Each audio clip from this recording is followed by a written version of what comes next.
Hey everyone, welcome to Great Quarter Guys. We are live from the FreightWaves HQ2 here in Chattanooga, Tennessee. I'm your host, Andrew Cox. I have with me both members of the Freight Intel Group. My other two members, I have retail and consumer guru, Seth Holm, and I also have my boss and director of research, Kevin Hill.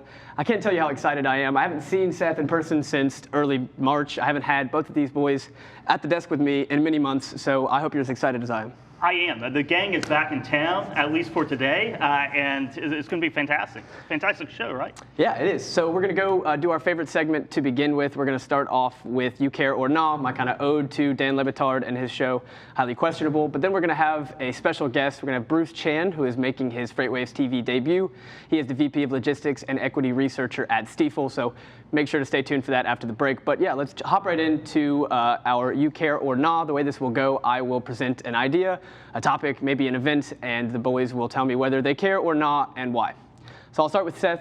I'll start with you, my man. The first one, the household surveys of consumers, both the University of Michigan Consumer Sentiment Index and the Conference Board's Consumer Confidence Index hit pandemic highs in September. Do you care or not? Yeah, definitely care. I mean, if you're into trucking, you got to care. I mean, the consumer drives 40% of trucking volumes. It's been holding it up. Industrial is starting to improve, so you have that sort of solid base getting even stronger as we head into 2021. It's a good thing.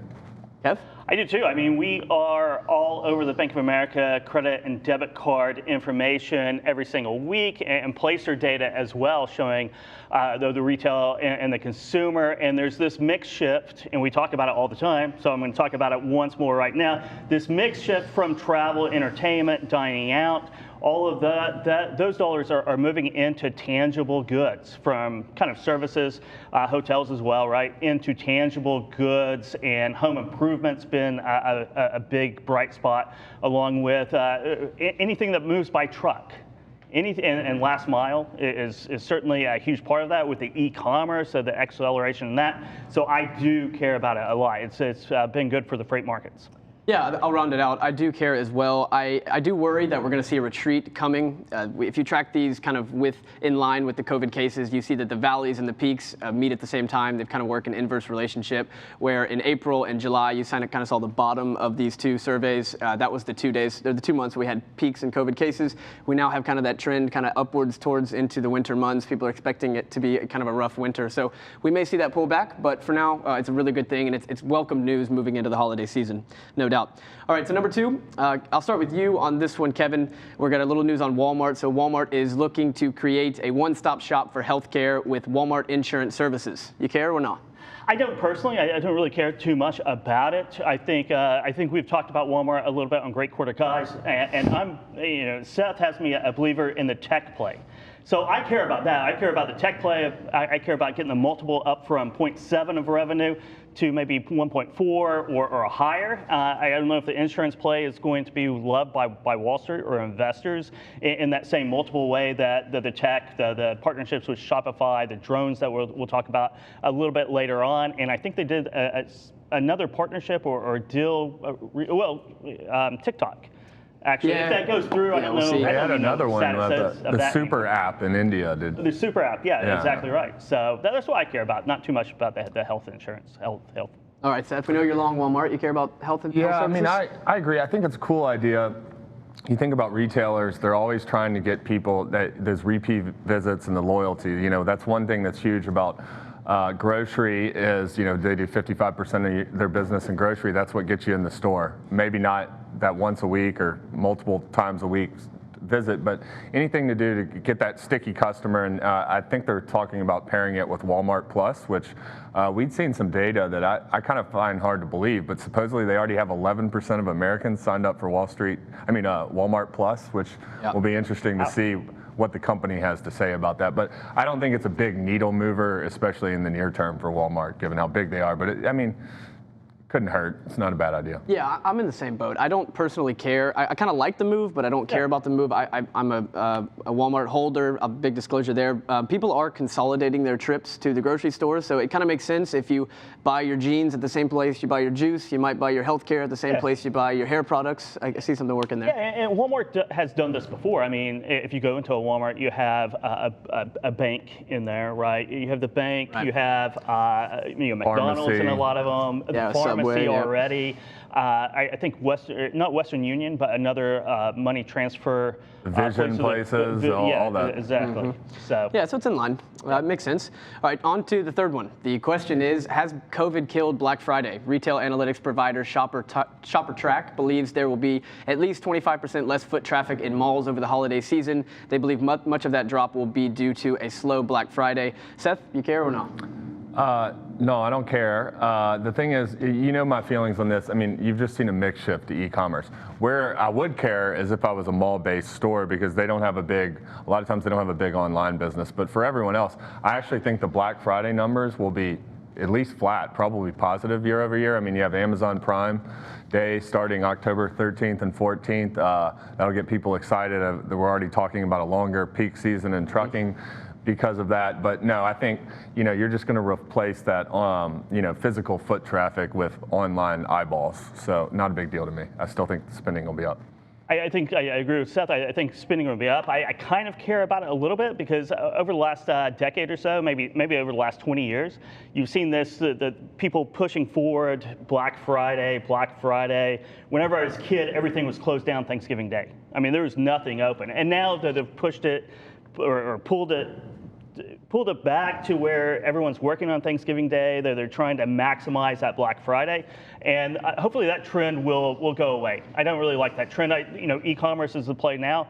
Though there's no reason to certainly go to stores during a pandemic, and Black Friday deals isn't going to pull any additional traffic. It's all the e-commerce play right now. Yeah, I'm kind of in between you guys. I don't care. I still enjoy a trip to the mall every once in a while, but I'd say like most people, especially younger than me, think they're antiquated and think that it's just the acceleration of something that was already dying in malls. I read something today. I think it was one of the big investment banks, Goldman Sachs or Barclays or something. They said that they think 22% of the mall space needs to be completely repurposed. So we've talked about things we might see in those spaces, whether it's distribution centers or the idea in New Jersey, they've created more of like a one-stop shop mall where you can get your entertainment and you can go skiing inside and all these crazy things. You have to go to the mall to try on all these Jordans you're buying. Yeah, I've got my size down now, so I can just get them. I can get them straight off Nike.com, which is nice. So yeah, but Black Friday, they're expecting. Black Friday typically doubles the sales of Super Saturday, the last Saturday before Christmas. We're probably not going to see that this year. But in any case, the people are still spending a lot online, right? There's been news reports this week out on apparel companies raving about e-commerce. Nike's, Levi said that they're going to be profitable a year ahead of schedule on the e-commerce side, Columbia as well. So I think all these guys are going to be fine. The only people I worry about are those stores that don't really have much of an e-commerce presence that are only there in malls. They'll probably struggle. And they're already struggling anyway. They're struggling before the pandemic. Those stores in the mall that don't have a powerful e-commerce presence. Yeah, and if you didn't have an e-commerce presence before going into COVID, I guess it's not too late, but where were you? Where were you the last 20 years? Exactly.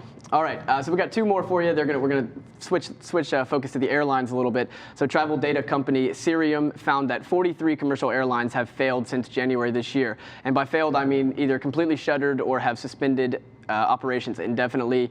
Kevin, you've been the one tracking this travel data online on LinkedIn pretty closely. Do you care or not that 43 airlines have failed so far this year? I guess I do care that they failed, but I know why they failed. And I have been tracking TSA passenger checks as part of the alternative data that we look at quite a bit in the Freight Intel group, and we have about 30. I don't think we're still below 40% of 2020 passengers compared to 2019, right? So only about 40% of traffic. It was down 5% back in the dark days of April. It's been hovering around 20-25%, and I think it's going to be a long time before the airline passenger numbers recover. I think business travel is a huge part of that. And I think that a lot of companies have learned to sell without actually going and seeing customers. Yeah, look at us here. Doing a virtual event. Virtual everybody's at home right now. There's a lot of industries like the in-person conferences, but virtual conferences have replaced that, and I think it's going to be a couple years before we see a real recovery. Seth, how about you, man? It's interesting. I'm kind of struck by how big of a number that is, because I think now, after we went through a wave of consolidation and about 10 years ago in the airlines, the top 4 airlines are like 70% of U.S. passenger traffic. So on the one hand, I guess I don't really care in the sense that it's probably, is that a global number? Yeah, it's a global number. Okay, well, yeah, because that's surprisingly high. I was thinking it must have been a lot of little small regional airlines. But I do think Kevin hit on something there.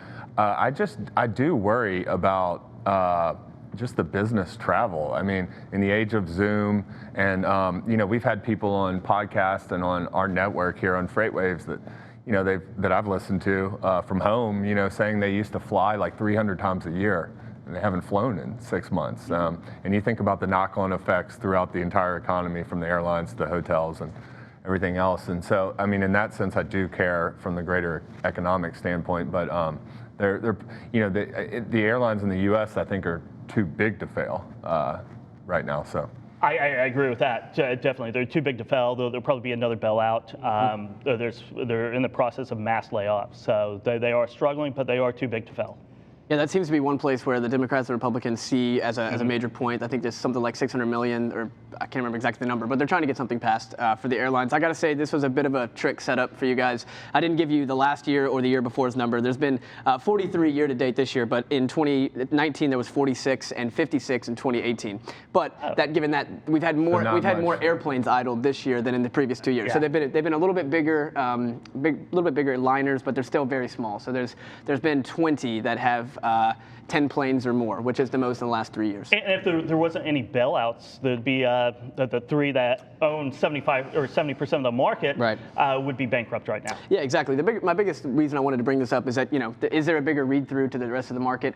Probably not, simply because of the bailouts and because of the scale of the companies that run them. All right, so last one, kind of airline related. I'm super excited about this company. I'm going to foreshadow whether I care or not on this one, but it's Boom Supersonic. So just yesterday, Denver-based supersonic jet startup Boom unveiled their prototype plane. It is the Baby Boom. It is absolutely gorgeous. Here's a picture of it. So this is a 1:3 size scale of what will eventually be their commercial plane called the Overture. They're looking to run flights similar to what the Concorde did back. Their first flight was about 50 years ago, and they expect to reach speeds of Mach 2.2. That'll get from New York to London in about 3 hours. I would love to be on one of those one day. I'm foreshadowing. I'll go first this time. I care. I think it's awesome. I'm super excited for supersonic flight. We've got 2 minutes here, boys. Take it away. You care about this or not, Seth? I care. I mean, I've kind of wondered why this hasn't, the Concorde was flying that fast 20 or 30 years ago, and it feels like there hasn't been a lot of leaps in commercial airline travel, and it's just been sort of the status quo for a long time. So, I mean, I think I'd be a little bit terrified to be the guinea pig to get on that at first, but I do care, yeah. I do too. I think it's great, and as Seth said, the Concorde, and I can't remember if they were financially struggling about the time they had a wreck in the early 2000s, maybe late 90s, that pretty well shut the Concorde down. But I think it's going to be great. They have a nice runway, and I was talking about it just a second ago. It's going to be a 1, 2, 3 year recovery. So they have 1, 2, 3 years to introduce, get this commercially viable back when the passenger numbers and flights will be recovering, and it'll be a perfect timing for disruption. Yeah, it makes a lot of sense. I just thought of this. I kind of see a lot of similarities in at least the market entry for Boom as I did for Tesla, right? They're going to be the first independently funded and independently created jet in, I don't know, 100 years, I think, in a long time. Same thing with Tesla, trying to create the first car company in America in a very long time. So that's super exciting. So Seth, we've got, I think, 45 seconds here. I'll get my last question to you. We're done with the CEO knows, but how's the holiday season going to look if we have a bailout, or if we have another round of stimulus, and if we do not have a round of stimulus? What's it going to mean for consumers? You got 30 seconds. I think it'll be fine either way. I mean, we track that consumer spending data really closely, and there's been virtually no fall off since the enhanced unemployment benefits expired at the end of July. And so I think it'll be fine. I think it'll be spectacular if we do get those $1,200 checks, or Trump and Pelosi going back and forth. I think online will be really healthy. I have some worries about the brick and mortar, but it'll be good either way. We'll be right back after these messages with Bruce Chan from Stifel. You guys stick around, don't go anywhere.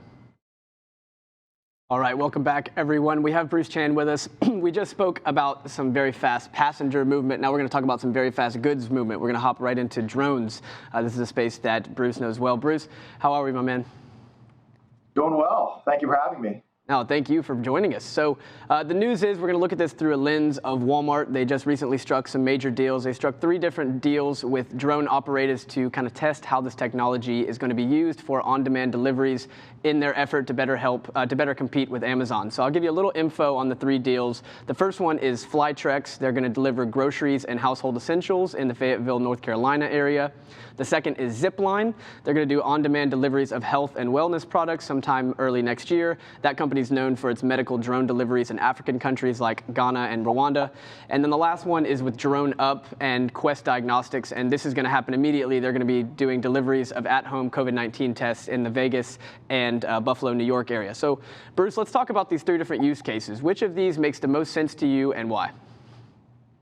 Yeah, so I think just starting off, I think I remember the conference call where Fred Smith was talking about drones, and I'm paraphrasing here, but I believe his quote was something like, it's expensive to overcome the laws of physics, or expensive to overcome gravity, and I think that's exactly right. And I think when you're battling with these forces of nature, you're kind of limited to a couple of use cases here that typically involve something that's high value.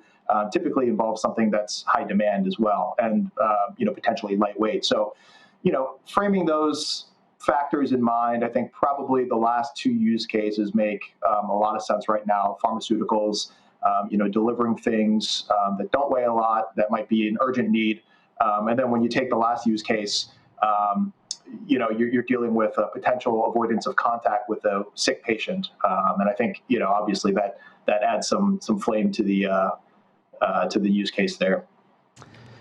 Yeah, so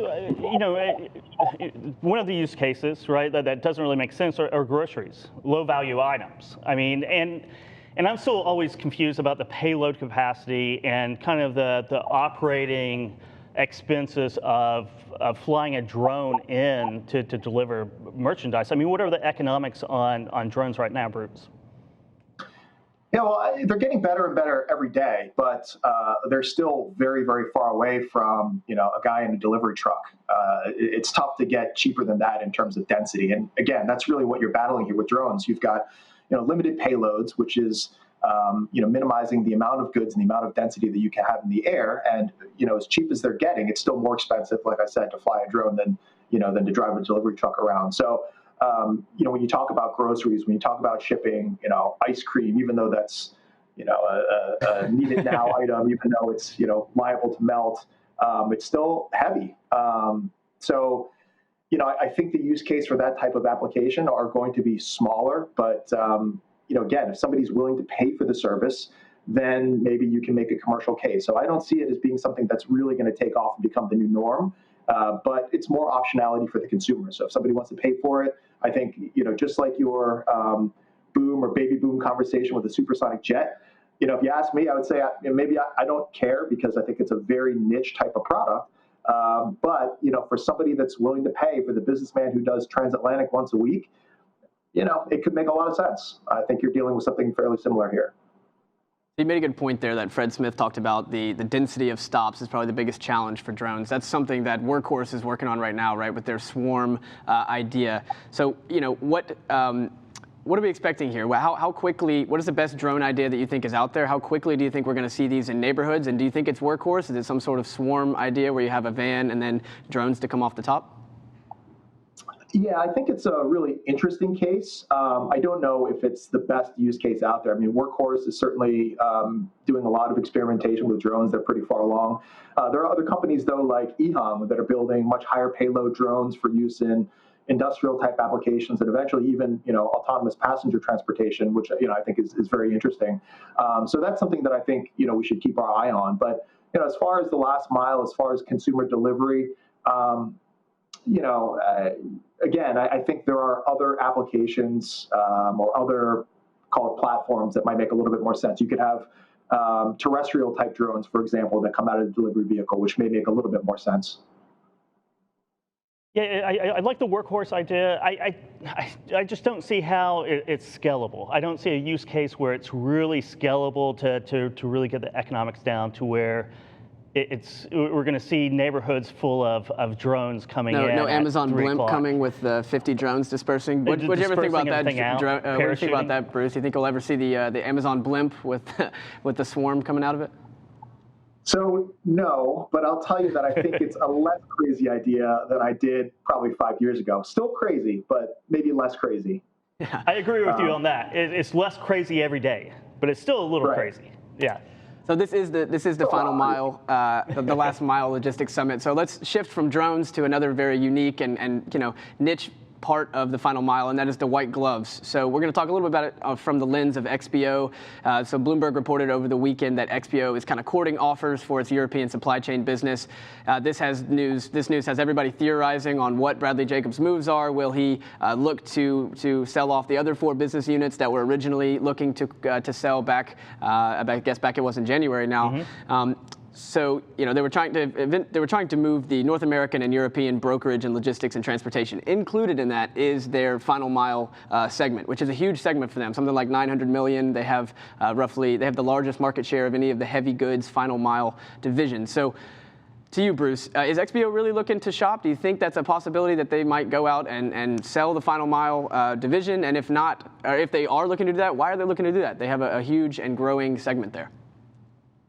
Yeah, I think there's always a lot of mystery and intrigue that surrounds Brad Jacobs, and I think when you really get down to it and realize that he owns about a fifth of the company personally, and he's probably looking at this company more like an investor would than your typical management team, then it kind of makes a little bit more sense. So when he was considering the strategic asset sale, I think that's because he felt like those pieces of the business were being undervalued, and he could capture a lot more value by shopping those out to a market that, at that point was relatively robust in terms of the number of suitors that were out there. So the company's official line right now is that they're not considering anything like that. But, again, if you think about him like a very large investor, I think if he gets the right price, if he gets the right deal, then he would certainly consider selling that piece or any of the pieces of the business, really. With regard to last mile, again, it's a possibility, but I think the European logistics operation probably makes a little bit more sense for him to jettison at this point. We've all heard about some of the union struggles that are going on there. It's a little bit of a lower margin business than some of their legacy stuff. As far as last mile is concerned, maybe you start to see that trade make a little bit more sense. If some of this IC legislation that's coming around in California and elsewhere starts to get more teeth, if it becomes more expensive to operate an IC-based last mile network, then you might see more of a willingness for Brad and the rest of the XPO team to let go of that part of the business. Yeah, I think Brad Jacobs is thinking more like an investor, looking at that multiple, looking at the Old Dominion multiple, and focus on that, especially in January. Talking about profitability and low margin and high margin businesses, how's Last Mile doing in profitability right now? XPO has a market share, the largest market share, but it's only about 8-9% of the market. Super fragmented. So is this how profitable is Final Mile right now? I would say, broadly speaking, not necessarily XPO, but I think broadly speaking, you can expect an operating margin in the range of the mid to high single digits. If you get really good, then I think a low double-digit type margin is possible. So it can be a decent business. Are there lower margin businesses in the portfolio? Sure. Are there higher margin ones? Absolutely. But I think the growth here is what's really exciting about Final Mile. So, Bruce, you think the segment is more challenging than people give it credit for or realize. Tell us why you think that. Absolutely. It's interesting because as a final mile service provider, you're really removed from a lot of the parts of the business that you would otherwise control in other facets of transportation. Take, for instance, the end consumer. The person that you're delivering to, the receiver, is not your end customer. They tend to be quite fickle in terms of their requirements. They're not professionals.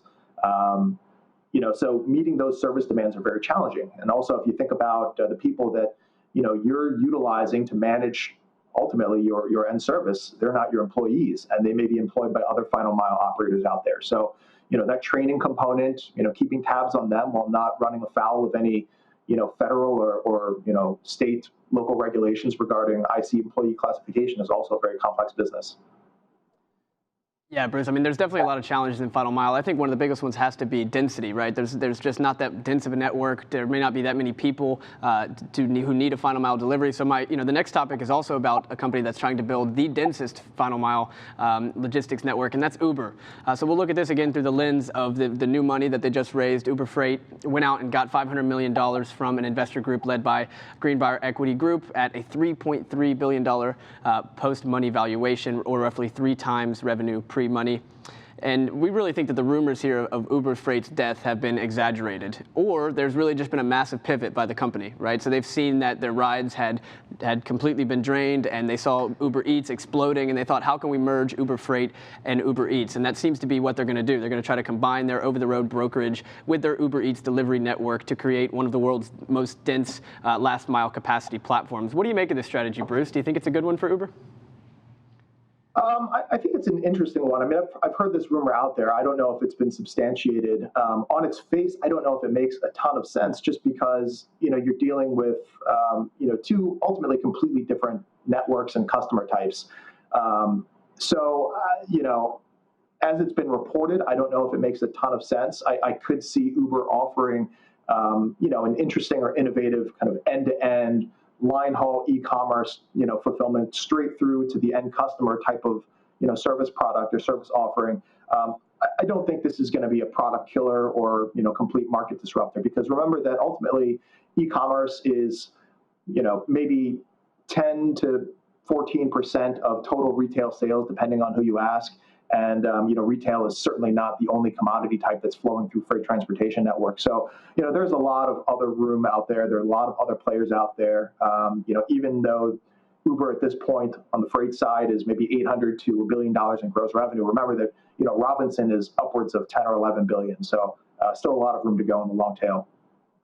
Yeah, I agree with Bruce. It's aspirational. It definitely is. And I think you've seen that in the mega or the enterprise truckload market of those guys getting into final mile, right? So, JB Hunt's done really well at it. Others have not. They've shed their assets or shut down their divisions, and it's a completely different business model. It's completely different, network density, right? Than over the road. It's a different skill set for the drivers. I mean, a lot of times these are technicians that are posing as drivers because it's over the threshold. It's very customer centric. I think Andrew Lockwood has a talk coming up later today about a customer centric type of skill set it's a customer experience, right? We did a survey about this as well. And I think that's what you see. It's just a very complex model. No doubt. It's definitely complex. Bruce, what do you think? Let's shift gears to the PE angle here, the Greenbrier investment. Do you think this Greenbrier investment will kind of whet the appetite of other private equity in a place where venture capital has typically kind of feasted? Will there be a little bit of fajita effect? Everybody sees the good stuff going around and kind of chases it? Well, I like that fajita analogy, and I hope people don't take it to its logical next step, which is the digestive process of a fajita. But I'll say that I think the financing market is very different now. There are a lot of changes going on, that are making this environment, look different than it has in years past. I think that, a few years ago, we saw a massive influx of venture capital dollars. That's shaken things up a little bit. That's maybe pushed private equity out of some of their traditional areas of investment, maybe created more interest and more impetus. So I think that's part of the situation. You've got a lot of private equity dollars that are looking for a home. They're looking for an investment. They may find it in this type of application.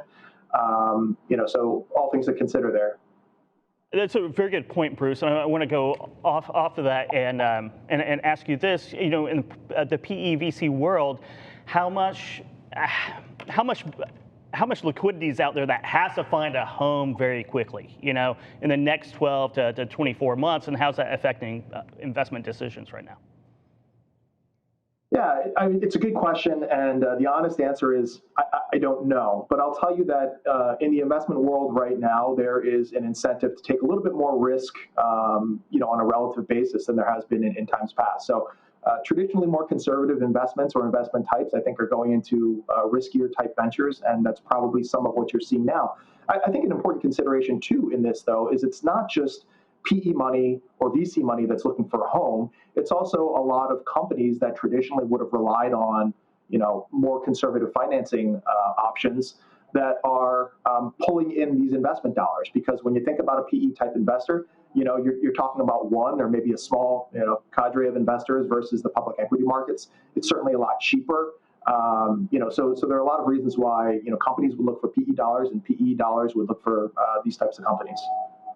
All right, Bruce, sorry for another analogy for you, but you said that investors are willing to take a little bit more risk right now. Are other digital freight matching apps and other digital brokerages, are they out feeling like Dak Prescott was this offseason? They see all the other quarterbacks getting a lot of money. He thinks it's his turn now and he's worth more than he actually is. Are they going to go out and looking for money? Probably. I mean, it would be stupid not to if money's out there. That's my view, at least. So if they have the opportunity, which it seems like they will, then I can only imagine that they would be out there chasing after it. And I don't think they're the only ones. I mean, you look out there at the market and see all the SPACs going on right now. It's a feeding frenzy. So I think everybody sees the opportunity, and if you can seize the day, carpe diem, right? Right.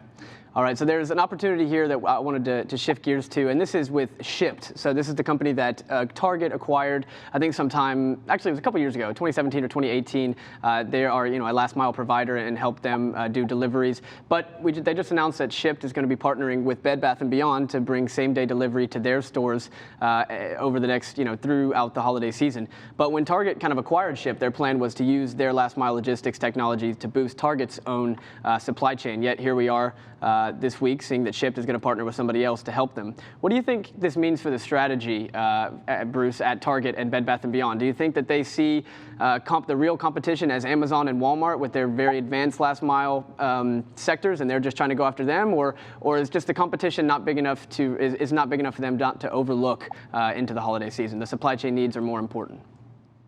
Yeah, I think it's a really good and interesting question, and I don't know what the strategy is, and I don't know if they know what the end strategy is. I mean, a type of relationship like this would seem alien, a few years ago, but in today's environment, we're seeing it everywhere. I mean, if you think about FBA, if you think about what Amazon is doing, selling their third-party backhaul out there to potentially competitors, I think you've got a lot of companies that are doing some extreme experimentation when it comes to their supply chains, which they probably should be doing because the supply chain today is incredibly complex. So I think they're experimenting with density. I think they're experimenting with cooperative and competitive relationships, and they'll see what sticks to the wall. Yeah, you're definitely right there. I mean, I'm thinking back to the Walmart and Shopify deals, or even the multitude of deals that Walmart's done. The three we talked about at the beginning with drones, they're experimenting a lot, trying out new things. Bed Bath & Beyond has also said that they're preparing for customers to shop earlier this year. They are expecting an earlier peak season. Amazon's certainly trying to reset that peak season. That's our next topic here, is that Amazon, with their moving back of Prime Day, they've moved it now to October 13th and 14th. They're looking to reset. A lot of analysts think they're going to start the peak season 75 days. That's what we're going to have, 75 days of a peak season. And the way that Amazon's been able to change consumer behavior and change expectations, whether it started from 2-day Prime shipping to now same-day delivery to having 10 options of every good that you want. I mean, they've been able to change the way the consumers shop. So do you think that Amazon is going to be able to reset the peak season? Do you think this is now the beginning of the peak season, beginning in the middle of October, Bruce? I think they will be able to reset peak season. I don't really know what peak season is anymore. A lot of people would argue that second quarter is the peak season, but I think that retailers modifying consumer behavior is nothing new. It certainly wasn't invented by Amazon. Anybody that's bought an engagement ring has probably thought about the fact that diamonds weren't really popular or in demand until De Beers created that ad campaign back in the 40s. So I think Amazon is definitely trying to, pull peak season back a little bit, smooth it out. I mean, it doesn't make sense to build an entire global logistics network for, Easter Sunday, so to speak. So to the extent that they can save costs by, making some slight tweaks to consumer behavior, I think they will do it and should do it. Prime Day in and of itself is a total experiment that they started back in 2015. If you think about what Alibaba does in China, Singles Day, I mean, that's all complete fabrication. I think there was some discussion about Black Friday.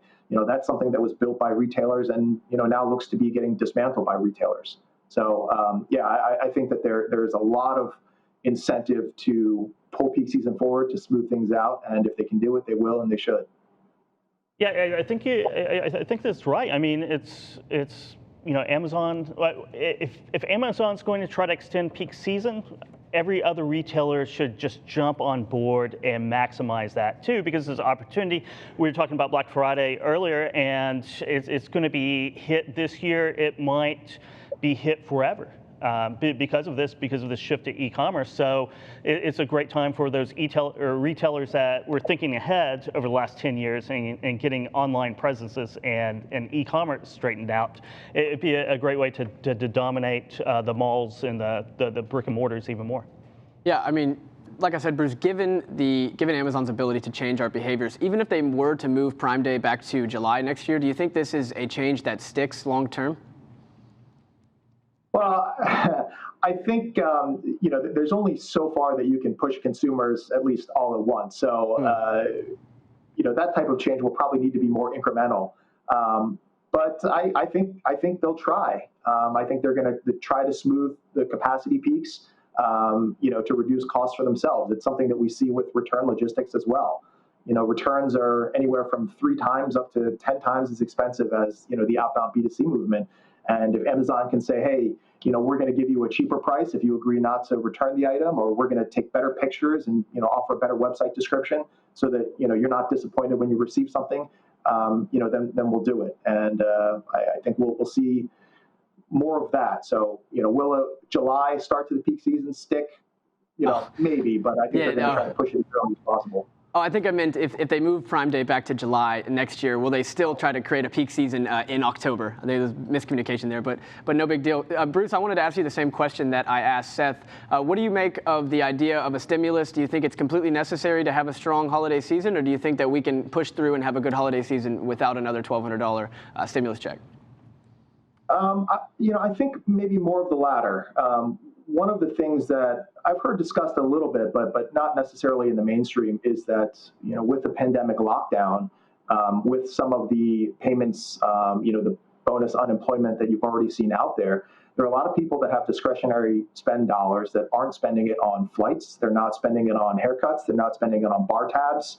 So if you assume that your average Joe will spend 100% of his discretionary dollars, where's that going to go? It's going to go into goods. It's going to go into, prime deliveries. So I think, that's one of the reasons why you're seeing a lot of healthy freight movements out there on top of the restocking that we're, already seeing. I think that's a reason why, even if we don't get another $1,200 or $1,000, whatever it be, payment, we should still see a pretty healthy peak season. So Bruce, another big trend in 2020 is SPACs. So I want to get your opinion of the hot market for SPACs and where this, where it goes from here. How long is this going to last? Yeah, I think SPACs are here to stay. They're a relatively new vehicle for going public, but they're not brand new. I think there have been several iterations of SPACs. I think investors maybe initially were a little bit suspicious of the terms. But they've matured and evolved a little bit, and I think they're a very legitimate vehicle for public offer at this point. And to the company, they make a lot of sense. The costs of doing a SPAC are much lower. The regulatory hurdles are much lower than your traditional IPO. So to the extent that there's an investor appetite for it, it seems to be a win-win. Yeah, I agree with you, Bruce. I think SPACs are here to stay. Bruce, thank you so much for joining us today. I hope you have a great rest of your weekend. I've enjoyed our talk so much, my man. Thank you. My pleasure. Same to you. Take care. Thank you, Bruce. All right, guys, you guys stay tuned. We've got a lot of content coming up next for you. Next, we've got JB Hunt Waves Talk with Nick Hubbs. But stick around for 2:30. You're going to have a great conversation, lessons from last mile abroad with me and the CEO of Lift It, Brian York. Stay tuned.